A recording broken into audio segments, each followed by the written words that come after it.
নমস্কার, কেয়াস কিচেনে আপনাদের সবাইকে স্বাগত জানাই। আজকে আমি বানাবো মাছের ডিমের তরকারি। আসুন দেখি মাছের ডিমের তরকারি বানাতে আমাদের কি কি জিনিসের প্রয়োজন। আমাদের লাগছে মাছের ডিম। এখানে আমি কাতলা মাছের ডিম নিয়ে নিয়েছি। আছে একটু লেবু, একটা আলু আমি গোল গোল করে কেটে নিয়েছি, ধনে পাতা কুচি, রসুন কুচি আর লঙ্কা কুচি, এটা আদার পেস্ট, দুটো ছোট ছোট পেঁয়াজ কুচি আছে এখানে, লঙ্কা গুঁড়ো, হলুদ গুঁড়ো, ধনে গুঁড়ো, লবণ, এটা হচ্ছে জিরে আর একটা শুকনো লঙ্কা, এটা ভাজা জিরে গুঁড়ো। আর আমি এখানে অলিভ অয়েল তেলে রান্না করব, আপনারা চাইলে সাদা তেল বা সর্ষের তেলও নিতে পারেন। কড়াই গরম হয়ে গেছে, আমি এবার তেলটা ঢেলে দিচ্ছি। একটু ডিমে লবণ আর হলুদ মিশিয়ে নেব।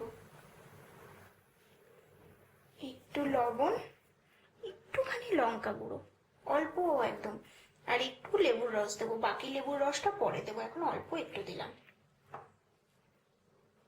দিয়ে একটু মাখিয়ে নেব। সাবধানে মাখাতে হবে, নাহলে ডিম বেরিয়ে যাবে। লেবুর রসটা দিলে একটু ভালো হয়, তাহলে মাছের ডিমে একটা গন্ধ থাকে, সেই গন্ধটা কম হবে। এবার আমি মাছের ডিমগুলো কড়াইতে দিয়ে দিচ্ছি।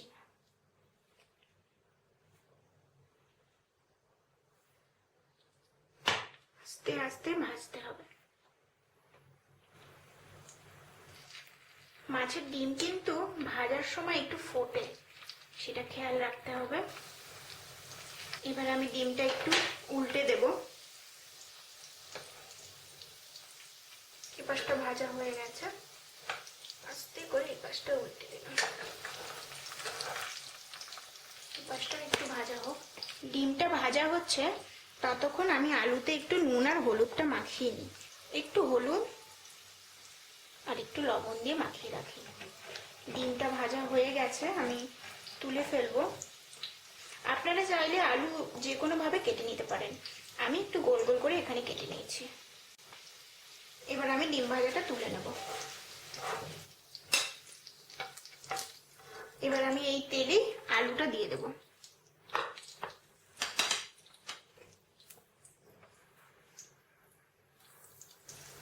আলুটা ভাজার সময় আমি একটু ঢেকে দেবো, একটু হয়ে নিক এই পাশটা, তারপর আমি ঢেকে দেবো। এবার আমি আলুগুলো একটু উল্টে দেব, উল্টে দিয়ে ঢেকে দেব, তাহলে আলুটা ভালো সেদ্ধ হয়ে যাবে। এবার আমি 1 মিনিট মতো একটু ঢাকা দিলাম, বা 1 মিনিট ঢাকা দিলেই হয়ে যাবে। এবার ঢাকনাটা খুলবো।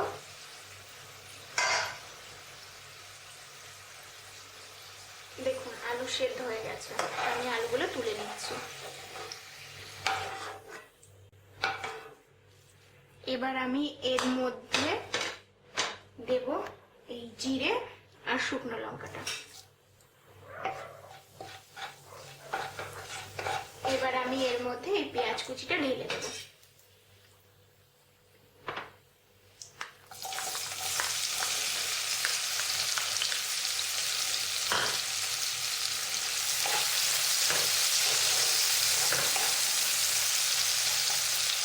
পেঁয়াজ কুচির সাথে আমি এর মধ্যে দেব কাঁচা লঙ্কা কুচি আর রসুন কুচি। একটু ভাজা ভাজা হোক, একটু লাল লাল হলে এর মধ্যে আদার পেস্ট আর গুঁড়ো মশলাগুলো আমি দেব।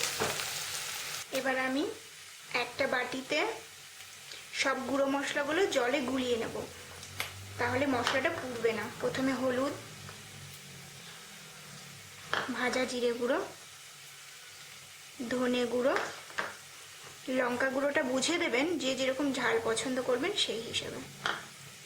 এবার একটু জল দিয়ে দেব।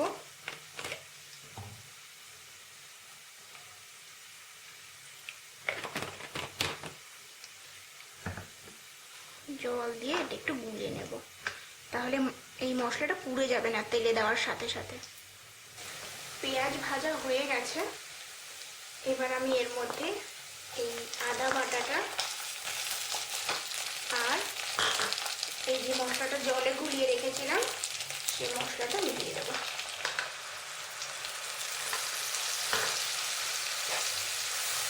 দিয়ে একটু ভালো করে মশলাটা কষিয়ে নেব। মশলাটা কষতে একটু টাইম লাগবে, আমি ঢাকা দিয়ে দেবো, তাহলে মশলাটা ভালো কষে যাবে। আমি এবার ঢাকা দিয়ে দিচ্ছি 2 মিনিটের জন্য। 2 মিনিট পর ঢাকনাটা খুলব। এবার ঢাকনাটা খুলব। মশলা হয়ে গেছে, মশলাটা পুরো কষে এসেছে, তেলগুলো উপরে উঠে এসেছে। এবার আমি এতে জল দিয়ে দেবো।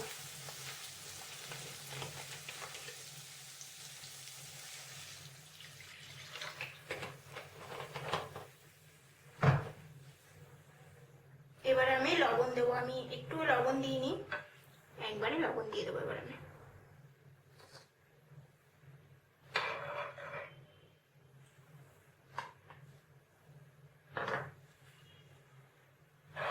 এবার জলটা যখন ফুটে যাবে তখন এর মধ্যে আলু আর ডিমটা দিয়ে দেবো।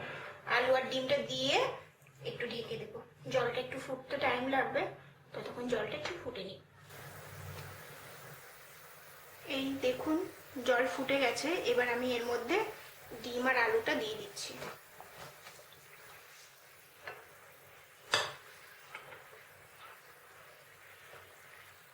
এবার এর মধ্যে একটু ধনেপাতা কুচি এখন দেব, আর পরে নামানোর পরে একটু আমি ধনেপাতা কুচি দেবো ওপর থেকে।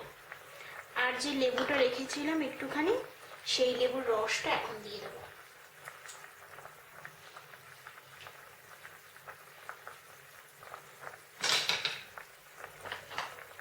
দিয়ে একটু নাড়াচাড়া করে ঢাকা দিয়ে রাখবো। 2 মিনিট মতো ঢাকা দিলে হয়ে যাবে। 2 মিনিট পরে ঢাকনাটা খুলবো। এবার ঢাকনাটা খুলে দেখবো। আমি ঢাকনাটা 5 মিনিট রেখেছিলাম, কারণ 2 মিনিটে হয়নি। এবার হয়ে গেছে, আমি নামিয়ে নেব। গ্যাসটা বন্ধ করে দিই।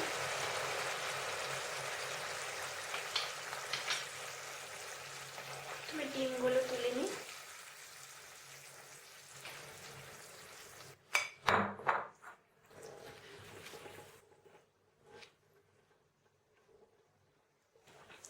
এবার উপর থেকে একটু ধনেপাতা কুচি ছাড়িয়ে দেবো। মাছের ডিমের তরকারি হয়ে গেছে। এটি রুটি বা ভাতের সাথে খেতে খুব ভালো লাগবে। আপনারাও বাড়িতে বানান এবং খেয়ে দেখুন এটি খেতে কেমন লাগে।